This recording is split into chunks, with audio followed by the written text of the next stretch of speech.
A guerra de Israel é uma das maiores injustiças das últimas décadas, porque não foram os palestinos que começaram essa guerra.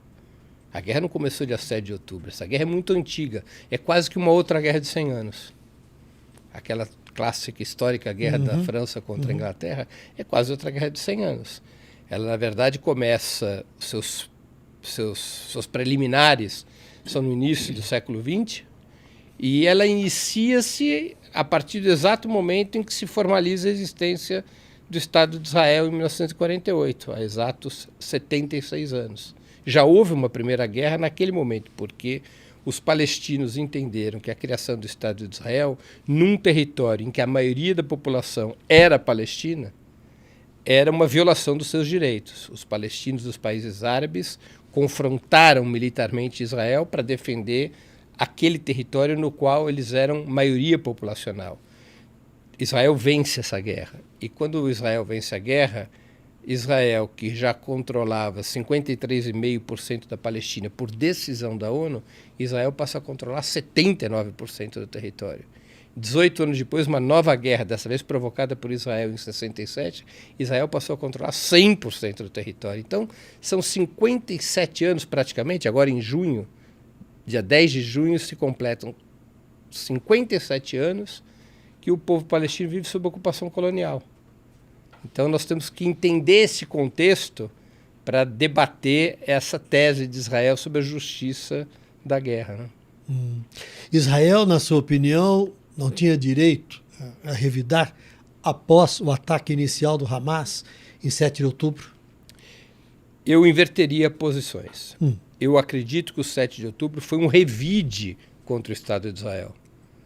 Você acha que não foi o primeiro passo? Não, ao contrário. A faixa de Gaza, desde 2007, vivia uma situação dramática. Israel estabeleceu bloqueio total sobre a faixa de Gaza, proibindo a entrada e saída de quaisquer pessoas ou mercadorias. Ela estava submetida a um cerco brutal. A faixa de Gaza, desde 2007, se constitui no maior campo de prisioneiros do mundo.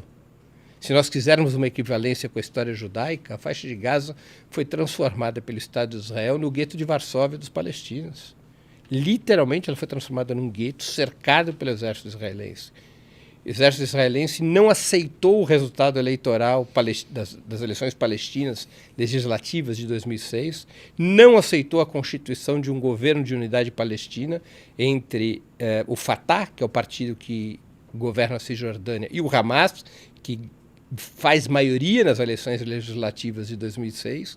Israel, com o apoio dos Estados Unidos e da União Europeia, não aceitam esse governo de unidade nacional, mesmo com o Hamas naquela época se comprometendo com uma trégua indefinida e com a solução dos dois estados, um Estado palestino ao lado do Estado de Israel.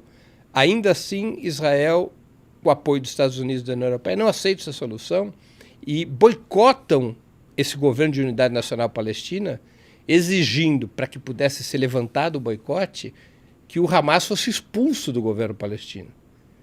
O Hamas acabou sendo expulso do governo palestino, revidou contra o Fatah, expulsou o Fatah da faixa de Gaza. Ali se divide a liderança palestina entre o Hamas governando a faixa de Gaza e o Fatah governando a Cisjordânia. O Fatah mais inclinado a soluções pacíficas e negociadas com Israel, embora hoje totalmente frustradas. E em seguida a essa divisão da liderança palestina, Israel submeteu a faixa de Gaza a uma situação de cerco e aniquilamento.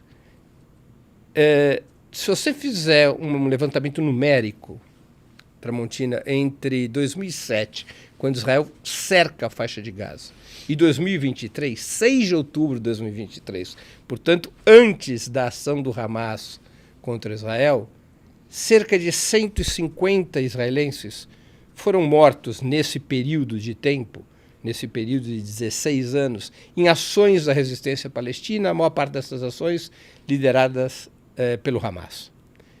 E foram mortos em represália mais de 8 mil palestinos.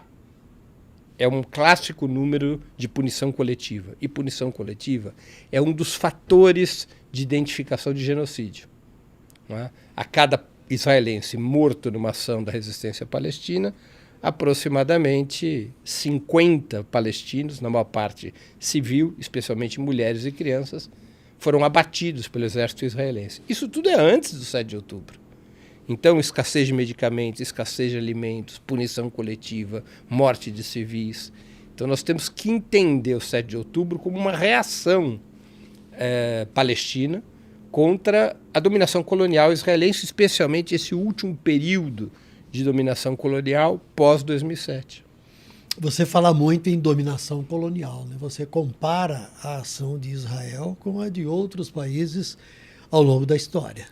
Eu me apoio no direito internacional. Há resoluções da ONU que descrevem a dominação da Palestina como colonial. A resolução 242, por exemplo, que as Nações Unidas aprovam logo depois da chamada Guerra dos 6 Dias, que ocorreu de 5 a 10 de junho de 1967, que é exatamente a guerra sobre a qual conversávamos há pouco, que define a favor de Israel, quer dizer, que permite a Israel a conquista de todo o território da Palestina. A resolução 242 identifica a ocupação militar da Palestina como uma dominação colonial.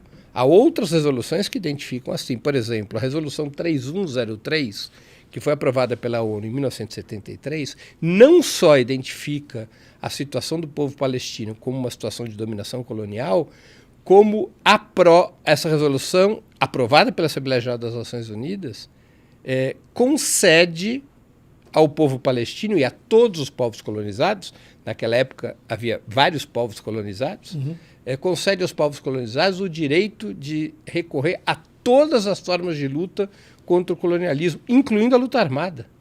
A luta armada dos povos coloniais, dos povos colonizados, essa luta armada, ela é reconhecida pelo direito internacional. Com base nisso, Angola, Moçambique, entre outros países de colonização portuguesa, enfrentaram Lisboa. Em nome disso, o Vietnã se liberta da colonização francesa. A resolução 3103, entre outras resoluções que ratificaram essa resolução, dão aos povos colonizados o direito de recorrer à luta armada. Isso não é uma opinião minha, isso faz parte do direito internacional, porque as Nações Unidas proíbem, na sua Carta Fundacional, o colonialismo. Somente depois da fundação das Nações Unidas e da sua Carta de Fundação é que o colonialismo é considerado uma violação do direito internacional. E o movimento de descolonização avança na Ásia e na África. E, finalmente, nós temos o atual cenário no qual o último Estado colonial do mundo é o Estado de Israel. Nós não temos outro regime colonial. É o último regime colonial. Olá, eu sou o Carlos Tramontina. Gostaram do corte? Então se inscrevam no canal, curtam, compartilhem, falem com os amigos. E se quiserem ver o episódio inteiro, é só ir lá no Flow News. Vocês vão encontrar tudo o que estão buscando. Um abraço.